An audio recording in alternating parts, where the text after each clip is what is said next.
Hello friends, and welcome to this another chapter of this module. So today we are going to have a look at cover letters, right?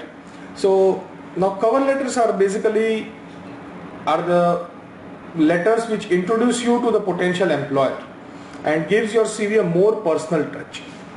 So basically whenever you write a cover letter, please make sure that your cover letter is communicating all your objectives and interest in his company very clearly and precisely, and it will also highlight basically your skills and experience which can help your potential employer to take a note of, and he should be able to gauge that how this individual can fit into my company or in my department. So it also gives you an opportunity to show to the employer that how you are uniquely qualified and how your special attributes and the experience that you have gained till date will help the department or the company that you are going to join. So a successful cover letter will always leave the employer with a favorable impression of you, and it will compel him to see your CV. Right. So before even if he sees the CV, that if the cover letter is very well drafted, then it will help or it will compel the potential recruiter or your employer to have a look at your CV, and then once he reads the cover letter, he says that okay, yeah, this cover letter seems to be interesting, and let us have a look at his CV so that I can gauge whether all this potential, whatever is mentioned in his cover letter is right or wrong. Right. And always remember that you attach your CV, because there are many times people send cover letters along with email, or they draft the email as a cover letter and then they send the email, but they forget to attach the resume. So never try to make these mistakes. So let us have a look into the cover letters. So what we are going to do is that we are going to have a look at the introductory paragraph, the body, and the concluding paragraph. So normally cover letter is consists of these three things. One is the introductory part, one is the body part, and one is the concluding part.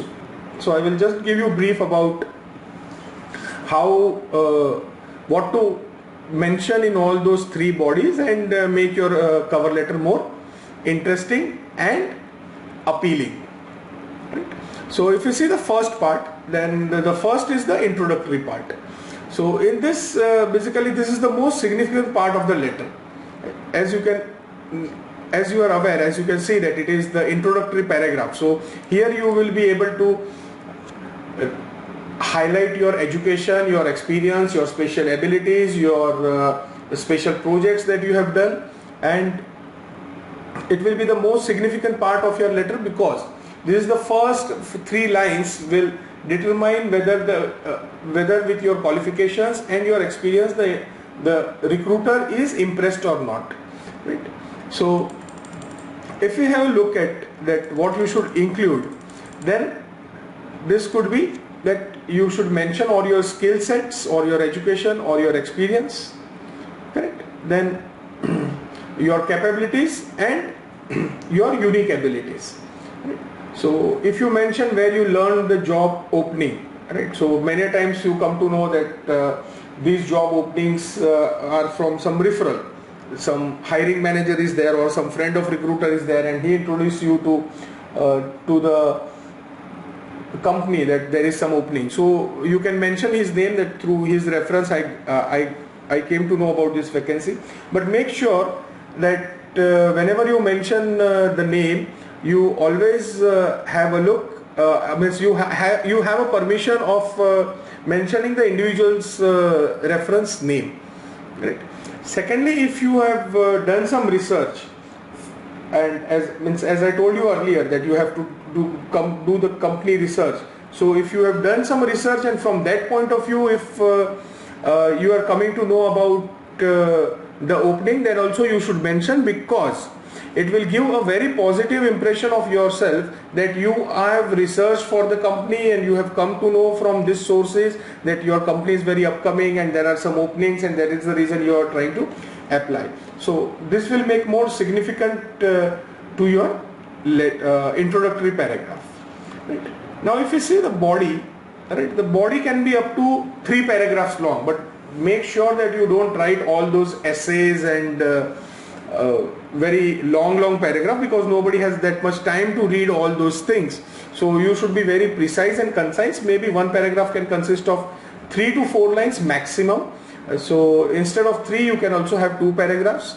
So don't try to be very formal kind of thing while writing your cover letter. So you can do one thing, that you can personalize it in order to show that prospective employer that you are positive, that you are very much positive and you are very keen to join this organization. Because normally, means as I told you earlier, that people have habit of mentioning dear sir / madam, and then they send those cover letters and along with those resumes and everything, but that is not recommended at all. Right, so the whole point is that you should be able to keep it very positive and very appealing. Right. So now next, if you see the concluding paragraph, so the concluding paragraph should be very brief, right, and you should be able to mention and you should be able to thank the recruiter for his time and reading out the entire cover letter. So here you can mention that I would be happy to make myself available for personal interview at your convenience. So if you have liked my resume, or if you feel that I am shortlisted, then you can call me for a personal interview. And here also you can take a note of that I will be following up with you in next week. Mention a particular day or particular date, wherein after a week, at least keep a 3 to 4 days time between when you send the resume, cover letter and resume, and when you do a follow-up. Because normally what happens that hiring managers or the recruiters don't get that much time, because they are sometimes very much overloaded. So it is quite not possible that within 2 to 3 days they would have look at your resume, but almost 4 to 5 days or 6 to 7 days would be ideal time to make a follow-up. Right. So these are the things that you should keep in mind.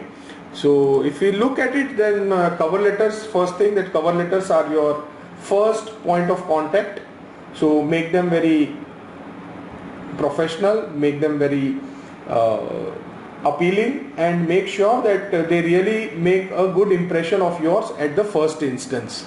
Right. The introductory part we have discussed the body part, and we have discussed the concluding paragraph. Right. So try to make, I will be sharing some of the examples of good cover letters. You can download it from the attachments as an attachment, so you will get an idea. I will cover variety of subject, maybe 4 to 5 type of cover letters I will be sharing with you, so you can have a look at it, and based on that you can prepare your own cover letter on the same guidelines which we have provided. Right friends, this brings us to end of this chapter. See you in next chapter. Till then, goodbye and happy job hunting.